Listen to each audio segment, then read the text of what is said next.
Shane Hannon, good morning to you. Morning, lads. How are things? What's going on? How am I supposed to follow that? Maybe by turning on your mic. Well, that would be a start.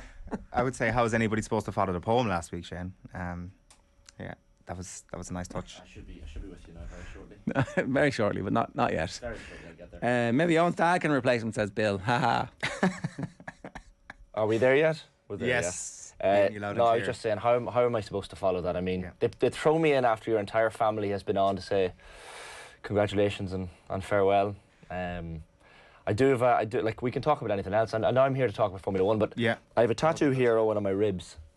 It's the handwriting of the last man to walk on the moon, Captain Gene Cernan, my own particular hero, as you know, big space geek. It's our destiny to explore.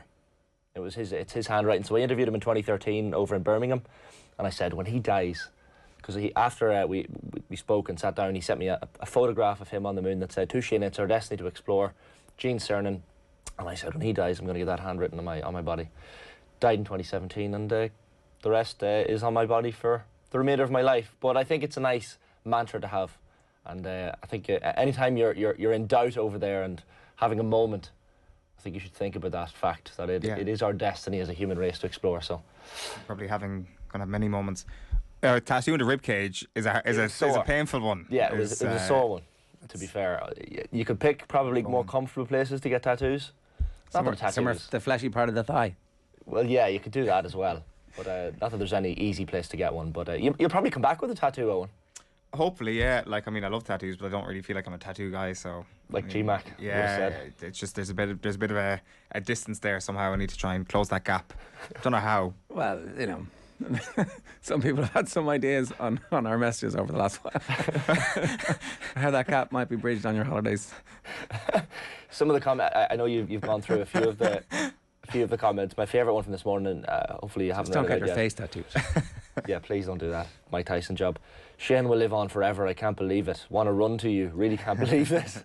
Some people are seriously emotional in the comments, and I understand it. You know, it's for those people at home who watch every day when you're like a member of their family. You're in their living room every day, or in their car. Yeah. Sounds creepy when you put it like that, but no, they're all big fans. No, they're also kind of the feeling is very mutual. I think it's fair to say. Will we talk about some Formula 1? That's why you're here, is it? Partly so. Yeah. We'll talk Formula 1. we have to talk sport, I suppose, to keep people happy as well. I mean, people can decide. You can tell us your favourite Owen memories, and if there's anything out there that we can dig up in the meantime, we will try and do that for you. 0879 180 180 is the WhatsApp number. You can get us on that. You can also leave a comment on the YouTube stream or tweet us at Off The Ball. Are those mugs strategically placed to advertise that coffee brand? Lol. Yes, they are. Right. Well spotted. They are. That is specifically why they are there. Secret is out. They are our friends at Brayburn. They are our official coffee partner, and we love them.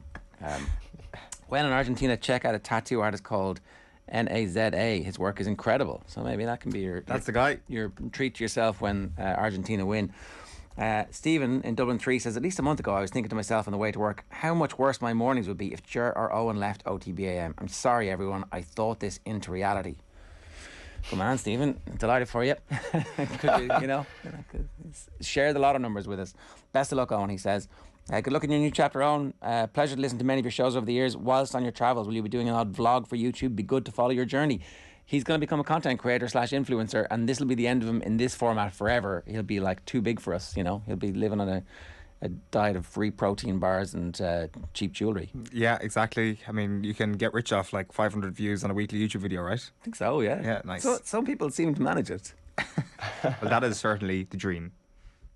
Right. Tell us about the weekend. Crazy stuff. Yeah, it was quite enjoyable to watch. It brought back a little bit of minor PTSD for me, lads, watching Spa, or Spa as you would say, Owen, of course, down in Kerry. Got rained off last year, right?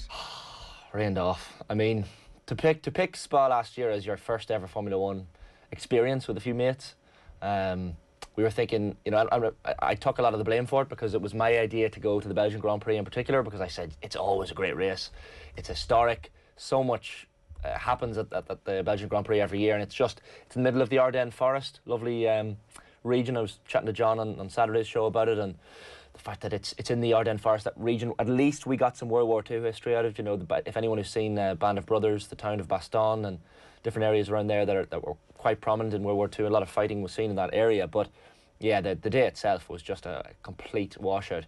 The rain, ironically enough, was one of the reasons I picked Spa last year, because it often makes it an exciting race. And then they cheated you out of the refunds, didn't they? Like they said, what they were going to do was essentially over a period of months tell us what our refund was going to look like, and then in the end they just sent us an email that said everyone basically is put into a draw, and a few people will win tickets, free tickets for what was last week. So literally nothing. I mean, 5-10 people maybe got free tickets. It was a farce. But yeah, the day itself, I had 3 very angry mates with me that day, trying as I held on for dear life, trying to pray for a couple of laps and maybe the rain to cease a little bit. But I still wouldn't put people off going to the Belgian Grand Prix. And it's been confirmed over the weekend to return for the 2023 calendar. Some people were surprised at that. Might be a stay of execution for the Belgian Grand Prix at Spa. But for historical reasons, I love it, and I really wanted to stay. But I mean, 360,000 people attended it there on Sunday, which was a record for that race. And the traffic management issues around the Spa circuit, like I said, it's in the middle of the Ardennes Forest. Getting away from it back into whatever city you're staying in Belgium is quite difficult. Like we struggled. We were very, very lucky in the rain to find a taxi after a couple of hours. People were just trying to haul ass getting out of that area. And they said they had fixed those issues this year, but apparently the word on the ground over in Belgium was that it was as bad as ever, the gridlock trying to get out of there. There's even in the paddock, there's stairs that are known as this metal staircase, the stairs of death. So just the paddock is a small enough area in the Belgian Grand Prix, so it's in 2 levels. And these stairs, I mean, teams and crew members are having to walk up and down these death trap stairs all the time on the paddock, which is just unheard of. And then there's the fact that in Spa you can't get from the VIP area and the paddocks and stuff without using a car, and Formula One are very they have these sustainability plans. They want to be basically net zero carbon by 2030, and that's one of their things. There'll be no cars to traffic crew members and stuff from the course. So Spa has its issues, but as a circuit, it's definitely an historical one, and I'm glad it's on the calendar even for one more year. The first thing you go to after an event like that on Sunday is just the beef between any 2 drivers that you can possibly find. Is Alonso versus Hamilton the beef of the weekend? Yeah, and this is I love when some of the older guys kind of touch on that track, like especially when it's Vettel or Alonso or Hamilton, because there's a history there. It's obviously not the first time it's happened between them, and when it's on the first lap as well. And Hamilton's been going quite well recently. Like George Russell, his Mercedes teammate for this year, has been Mr. Consistency. He's been getting all of these top 5 finishes, and again, he finished 4th in Spa on Sunday. But Hamilton on the first lap, and it's funny listening to the radio, and on Sky Sports now we only get a certain selection of the car radio. We don't get a full picture, but we certainly get the highlights and the best bits. But so Hamilton essentially was trying to take the racing line behind Alonso, hits into him, and I mean, Hamilton's excuse was that he was in my blind spot, I didn't see him. But the point was, Hamilton should have and did know he was there. So over the radio, Hamilton's giving it loads, saying that it wasn't my fault. Alonso is kind of, and I love seeing this as well in a Formula One race, Alonso's driving past him, waving the finger, and that's all they could do. That's his way of saying, you were wrong, I was right. And to be fair to Hamilton, people love him or hate him. I've said on this show before, he is like Marmite, but as soon as he saw the interview or the incident back on camera in one of his post-race interviews, he held his hands up and said, okay, to be fair, that was my fault. And that's a good sign from Hamilton as well, because maybe a few years ago he mightn't have done that. But Hamilton is a very fair driver. He's known as a driver that doesn't actively go out and seek bumper car incidents, a bit like Max Verstappen maybe would have over the years, and been a bit more on the edge of a driver. But I love seeing that stuff, like seeing a little bit of Hamilton and Alonso action. It just adds a little bit of and you want to see that at Spa as well, because the race itself was a formality in the end. Like the big news ahead of the race and into qualifying and stuff was that 8 drivers were essentially taking grid penalties. There were engine parts missing and stuff, and sometimes it's akin to footballers taking the yellow card ahead of a big game. They kind of get this out of the way, get the grid penalties out of the way. So a lot of them took it at the Belgian Grand Prix. It meant that ultimately Verstappen started from 13th position, but he was so dominant in qualifying. I don't know how anyone wasn't predicting him to win the race, even from 13th. He could have started at the back of the grid and quite comfortably have won this race on Sunday, such as his dominance. So that's kind of, it's worrying for the sport in some ways, but you can't take away from how great a driver Max Verstappen is.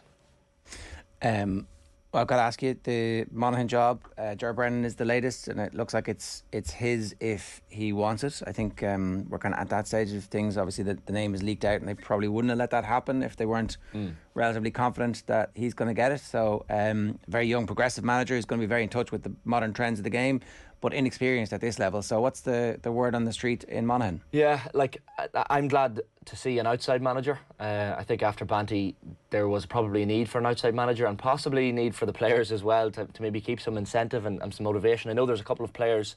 Look, every county has players who depart year on year. There's word within the county that Ryan McInnesby and Niall Cairns are two players who could be off to Australia for a bit of travelling. So that's two big losses for the Monaghan team next year. Conor McManus and Darren Hughes aren't getting any younger. But I mean, Ger Brennan is an interesting one. The whole process with Jason Sherlock and Brendan Hackett and Mark Coonahan was a complete balls up, and there's no two ways of avoiding that. I don't know why they both, and when I say they both, Sherlock and Hackett pulled out of the running. There's talk that, look, was the interview process done correctly? I don't know. I know there was talk that maybe they sat down with some players either before or after they sat down with county board members. The managers, as in the managers, or the selection committee. So Sherlock, so the actual candidates sat down with players, which to me is a little bit strange. I don't think the players should have any say whatsoever in who the manager is. It's hard to know, like it is hard to know. It is. Well, maybe you give experienced players, and there's Darren Hughes, Rory Begg, and Conor McManus. There's players in that team like Colin Walsh who maybe deserve a say in some ways. I'd like to hear what they have to think, and are they going to come back? Are they not going to come back? It's so fraught because so much politics is involved, as we know, from the managerial selection, and it completely dictates, in an amateur sport like this, it completely dictates how successful or otherwise a county is going to be for a long time. So it's a funny one, and the fact that those two lads pulled out, and then obviously Mark Coonahan was left as the only candidate, and they decided not to offer him the job. Like, Mark is a fantastic coach. He has an unbelievable Gaelic brain. Relatively unknown outside the county, I would say. Like, he's the outgoing minor manager. He taught me in school, in fact, in St McCartan's College in Monaghan. Like, he's a lovely lad. But maybe they thought it was maybe a wee bit early, coming out of minors straight into the senior setup. I don't know, was that the thinking in not offering him the job? But it just left a little bit of a bad taste in the mouth when someone is the last candidate standing and he doesn't get the role. Maybe they wanted a manager from outside, and that's why Ger Brennan got the call. I'd be fascinated to see what Ger Brennan's backroom team is, because that's a crucial thing. Monaghan have had a very good backroom team in Donny Buckley and the lads over the last few years. Unfortunately, didn't lead them back into winning an Ulster title, but he's cut his teeth with Murfield.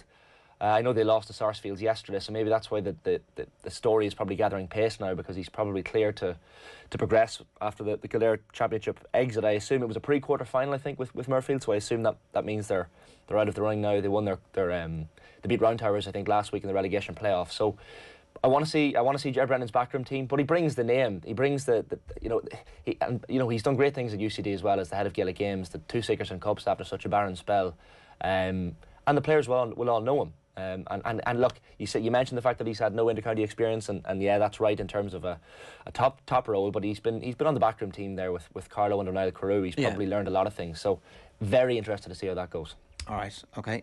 Shane, stay with us for a minute here. We have the comments rolling in thick and fast. My favourite one here is Hanoi Tripper. Why is Owen leaving? And Briar says he's joining AFTV apparently. Hanoi Tripper goes, what's AFTV? Briar goes, Arsenal Fan TV. Ah, okay, cool, says Hanoi Tripper. A shame though. Yeah, oh my God, that would be quite the career move, especially after the experience outside the Tottenham Stadium last year with my red microphone, and a lot of Arsenal fans thought I was from Arsenal Fan TV, and one Arsenal fan came up to me and he was like, put your effing stupid microphone away, you effing, see you next Tuesday. Wow. Arsenal fans don't like it. Unbelievably. Well, I wasn't rolling. I don't film like strangers walking past. I do ask for a permission. Can I speak to you? And that's how I was met, because they thought I had an AFTV mic. Of course, the Tottenham fans were very generous. They're like, oh, look at this guy from AFTV. Let's go in. I didn't realise it was controversial with Arsenal. I thought Arsenal fans would just accept it as a thing that happened. Yeah, also Arsenal fans in AFTV. No, I don't think that relationship is good anymore. No. No. They make too much money not. off the back of it. All right. Well, Not. surely now everything is good. Everybody's loving each other again. No. Well, I think their view would be, oh, now you're back in the bandwagon again after, you know, making your money on misery. Yeah, but like they also helped to. Anyway, I certainly think that. I think that people are a little bit too harsh on them, but yeah. once saw owner of the Foles concert, says Cormac Divley. From then on, I realised he was all right. Best of luck. There you go. That's Great band. the imprimatur of approval. Absolutely gutted. He was a great addition, says Johnny Bananas. Favourite own memory came just last week when he interviewed United fans on the way to Old Trafford in the mass protest, says Dan Delaney. And then Anthony Ryan, mansplaining it to you. Owen should know that South America is huge and getting from one country to another is expensive. I do realise that like throw away there as like World Cup final, Brazil, Argentina, tomato, I'll just flitter around wherever. I do realise I didn't give like due respect to the 5th biggest country in the world and the 8th biggest country in the world. I do I know have it's to big. say to you, Owen, like when I was talking about Spa there, it did cross my mind that Sunday, November 13th, the Brazilian Grand Prix, second last race of the season, is in Sao Paulo, Interlagos circuit. Very famous circuit, a lot of famous, I think it was Massa and Hamilton in 08 when Hamilton finished 5th to clinch the world title. A lot of history there. Yeah. The Senna S after the long straight, so obviously Ayrton Senna, the famous Brazilian. So if you're in anywhere, if you can be in the Sao Paulo vicinity for November 13th that weekend, I have by it all on a means, bullet point on a Google Doc for sure. I was like, these are the things that are happening. stick it down. Yeah. Get to a Grand Prix, and that's the second last one. Look, Verstappen will probably have it sewn up by that point, but it's still a historic circuit and one to see in person, I think. Okay, nice one. Shaky Amo, not vibing. This is the comment that this is the stuff that I've been like hungry for this morning. This is possibly the greatest comment I've ever received. Good riddance. One less George Hook carbon copy to listen to. May the journey be long and one way. Now for the other one to find his inner peace and move on. Peace is spelled Piece. So. Where has Shaky Amo been all this time? Has he been like a hay watcher and has just he's finally been like, I can't hold it in anymore. Thank you for your comment, Shaky Amo. Come to bed, love. I can't say I'm getting angry on the internet. Oh, jeez, Davey, I need to tell him I think he's George Hook. May the journey be long in one way. That is harsh. I'm going to need that tattooed to my ribs. Yeah. Long in one way. That is, yeah. Some people want to watch the world burn, I think. Yeah. Owen Delaney says OTB won't be the same without you, Owen. It'll be significantly better. I think this is a Badoom Tish. He seems to know you though. All the best. You've come a long way from Gateway Student Village. Oh, Owen Delaney from I do know Owen Delaney. Jesus, yeah. Yeah, bloody hell. Thanks for the message. Just because it's kind of like what's this picture? Oh, this is a picture. This picture obviously needs context immediately. Ashley Cole on the left. This is Catherine Hey, Murphy. it Who is works literally. For us. Catherine Murphy works for us. Sent me this picture. So when I was in DCU, I used to do campus tours and as a student ambassador, and Catherine Murphy was obviously there with her school on a campus tour, and at the end of the tour, their teacher wanted to get a photograph of them at the tour, and she was like standing there for the photo. You were like, yeah, not too close though. Yeah. Leave room for the Holy Spirit. You look like a substitute teacher that's just started, just cut his teeth. He's very nervous. But fair play. I mean, he doesn't. He looks like a fifth year who's stolen a DCU German jumper and somehow like talked himself into giving a tour. Yeah, it was a great job, you know. It was like Catherine standing outside there now. I'm sure she was scarred by the memory of me giving a campus tour. My mother's a big fan of Owen Sheehan. She tunes Hey, in look at this one. mostly to see you, Owen. That's also in DCU. Yeah, that was in the Irish Independent. I think the headline on that piece was, yes, everybody dreams of working abroad. So, and yet here I am, whatever, 7 years later. The irony, yes. It's like this guy is clearly getting ready to emigrate. When I was in my final year of college. It's just, will you hold up 2 microphones there? Will you do something radio based? Yeah. Owen Two Jags, we called him Owen Two Mics. And then look, it's the longest going away of all time. Yes. Fantastic. Today is the end. Today is the end. Yeah, okay. Right.